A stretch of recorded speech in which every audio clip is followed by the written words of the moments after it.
So when we look at the fracturing of the power of the Catholic Church, which usually is dated to 1519, which is when Martin Luther, of course, famously published his 95 Theses, which were basically 95 complaints about why the Catholic Church is corrupt. And we can imagine how that went over when he made those complaints. The papacy, of course, is centered in the Vatican, in Rome, in the papal state, Vatican City. And this is, of course, a picture of St. Peter's Basilica in Rome as it exists today. This down here is a depiction, a drawing of the selling of indulgences, which we'll talk about in a moment. However, there were medieval roots to this fracturing of the power of the Catholic Church here at the dawn of the modern world. We have to remember, of course, you had the Avignon captivity of the Catholic Church, or the Great Schism as it's sometimes called, where during the 1300s, the papacy was actually not residing in the Vatican, but was rather residing at what is today known as the Palace of the Popes in Avignon, France, in the south of France. And of course, that all occurred during the Black Death. And coupled with the Black Death, these opened the door. These were sort of longer term factors that opened the door to criticism of the church. In part, the fact that the papacy was in Avignon, the fact that there was actually at sometimes more than one pope, caused people to question the authority of the Catholic Church. The fact that the papacy didn't have an answer for the Black Death. No one could really understand why it was happening, and the Catholic Church not only didn't have an answer, the Catholic Church really was unable to stop the full catastrophe of the Black Death. That also caused criticism of the Catholic Church. The flagellants, which were the group of self-flagellating sort of followers that had originally been called by Pope Clement during the Black Death, eventually started effectively attacking the church itself. They would come in and interrupt masses with demonstrations. They were effectively labeled, almost to use the language of the modern period, they were almost labeled like almost like the way you might label a terrorist group today. The Catholic Pope Clement demanded that local kings and lords put them down and stop the flagellants, because the flagellants started to cause more harm than good. And the original intent to call them was that they would help to sort of atone for the punishment of the Black Death as it was seen. But so there are medieval roots to why this happens. We're talking again about really the fragmenting of the ultimate political authority in medieval Europe, which was the Catholic Church. Remember, an authority that was so powerful that it could actually it could inspire individuals to follow the calls of the Pope in crusades within Europe that could do quite terrifying things. So the roots of the fracturing of the Catholic Church go back to the late Middle Ages. The more immediate causes of it come from an assertion, really, from reformers that the church had been corrupted. And this, of course, was made possible by the development of the printing press, because it was the printing press emerging particularly in what is today Germany. Now, the nation of Germany doesn't exist at this time. There is no modern country of Germany until 1871, in fact, when the old Prussian Empire basically became fused with the Confederation in Germany and forming the modern state of Germany. But that, under the leadership of Otto von Bismarck, doesn't actually occur until the end of the 1800s. Germany is effectively a Central European location of many, many, many different kingdoms, smaller states that all compete and vie and exist within this domain of the Holy Roman Empire. So it starts there. It starts in Germany and Central Europe. Why? Well, I mean, there's a number of reasons beyond these medieval roots and beyond even these more immediate reasons. Consider the fact that um, what is today areas of southern Germany, areas of like Bavaria or Alsace in France, where Salzburg is, those areas are a long way from Rome. And there's huge, the Alps are, of course, in between them. The Swiss Alps and the Bavarian Alps are in between them. They're a long way away. And so there's also this sense that the Catholic Church is sort of like an outside power, dictating and appointing affairs in a seemingly corrupt way within the domains of the more immediate domains of Central Europe and Germany. Now, what really opens the door to reform is, of course, the printing press of Johannes Gutenberg, because the printing press allowed for the printing of the Bible in people's spoken tongue, and that increased literacy. That made it more possible for individuals to read and critique the Bible. And that is actually why the selling of indulgences became such an issue. Because the reality is that, and I'll talk about the meaning of why these two pictures are chosen here in a second, but the selling of indulgences was not a new thing. It's not as though there had never been indulgence sold in medieval Europe before, and then suddenly they decided to sell indulgences. And in fact, that wasn't that uncommon in the medieval period to sell indulgences.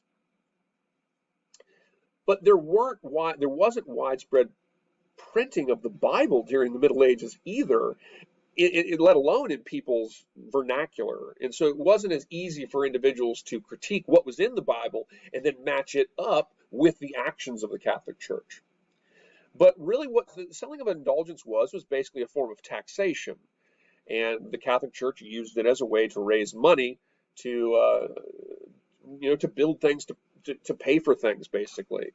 And what an indulgence is basically asking people to pay a certain amount in return, usually for speeding a loved one through purgatory, or helping to ensure the positive existence of a loved one's soul after death. It's basically the church. Remember, if we go back to Pope Gregory during the 11th century, saying that the Catholic Church was the vicar of heaven on earth, this was basically the Catholic Church acting on that proclamation that the Catholic Church is somehow has a earthly intermediary to the divine, and thereby could somehow, play a role in these types of affairs. And the indulgence crisis that leads to the Protestant Reformation, however, was related largely to the constructing of this. The basilica at the great church of St. Peter's. St. Peter's Cathedral in the Vatican is an incredibly impressive structure, and it's really expensive. And I'll show you some pictures that I took from there, and they're not the greatest pictures, but I still think they give you a real sense of the scale of this construction. The Catholic Church is trying to improve and kind of build up the splendor of the heart of the Catholic Church. And they were calling for these indulgences to be paid for as taxes, basically, to build things like the Basilica in St. Peter's. Why is this seen as corruption? The reason this is perceived as corruption is because reformers, like Martin Luther, looked at this and they said, where in the Bible is there an authorization for this type of action? And so reformers like Martin Luther started looking at the Bible, now again printed with Johannes Gutenberg's printing press in the vernacular, the spoken tongue, and he starts looking at this and starts examining it and comes to a realization that there was a myriad of actions and forms of power and authority exerted by the Catholic Church that did not appear to have a biblical basis. And so Martin Luther's conclusion ultimately to that is that the church has been corrupted for the reasons of power-seeking, monetary gain, and political influence. And he bases this on the fact that these various items that the Catholic Church uses are not rooted in what he sees as the original text of the Bible. This all boils down to Martin Luther's central question, which is a very this is a religious question, and that's the question of what must a person do to be saved.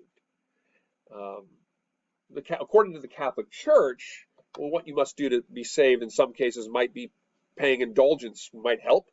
Obviously, you have to do the sacraments, and in the Catholic Church there's 7 sacraments. You must go to Mass. You must do these types of things, and that's the implication, at least. Well, Martin Luther looks at all of these things and said, but all of these items, or not all of them, but many of these items are things that aren't actually, he's not finding them in what he sees as the original text.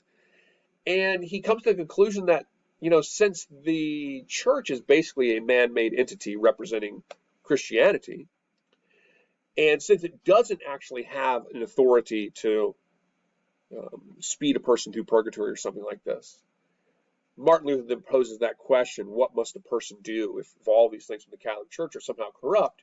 What must a person do to obtain salvation? It becomes a huge question for the Protestant movement as the power of the Catholic Church fractures. So I want to show you a few pictures here that I took of St. Peter's and the Basilica. Just to give you an idea, this is the monumental building project that led really largely to the indulgence crisis, and therefore played a large role in causing the Protestant Reformation, which is one of the most important historical turning points in the emergence of modern Western civilization. This, of course, is in the Vatican City in Rome. This is the outside look from this is the grounds near the Sistine Chapel of the Basilica, which here might not look terribly impressive, but when you go inside, it's truly massive. And you see here, and of course there's artwork and painting all over these, adorning all these walls. This is where the Basilica itself is, and this is sort of like the main pulpit, I guess would be maybe that's not the right word, but this is there's a number of smaller religious areas where masses will be given throughout the structure, but this is the big one. This is the main one, and of course, St. Peter's is flooded with tourists, as you can see here. The Sistine Chapel, which is much smaller, but very famous for, of course, the artwork there. The Sistine Chapel is relatively, from a structural standpoint, it's not nearly as impressive as from a structural standpoint as St. Peter's is, but the Sistine Chapel is even more crowded with people, particularly when you're in the summer months when tourists are coming to these areas. Again, here you get an idea for just how this wooden structure, where the Pope might give a mass, in some scenarios, not every service, of course, but you can get a feel for how large this is. Looking up into the Basilica, and you can see just incredibly massive structure this is. This structure that really was fundamental as a catalyst, along with the innovation of movable type printing from Johannes Gutenberg, to inspiring what became a really, really transformative moment in 1519 of the Protestant Reformation. Now, take a look at this map, examine it for a second. I'm going to ask you a question about it. Of course, what you're looking at here is a map that's showing in the post-Protestant Reformation, post-Protestant Reform era, the different religions of Europe. So in the yellow, you have Lutheran, for Protestantism, followers of Martin Luther. In these kind of grayish blue, Those are the Calvinists, the followers of John Calvin, who had established his sort of realm in Switzerland. In the purple, you have the Anglican, and this would have been following the separation of England from the Catholic Church under the leadership of Henry VIII, the Tudor king. Of course, over here you have Russian Orthodox, and down here, the Ottoman Empire, of course, Muslim here, and of course, anything in the brown would be Roman Catholic with Protestant minorities, and in the lighter colors would be more firmly Roman Catholic.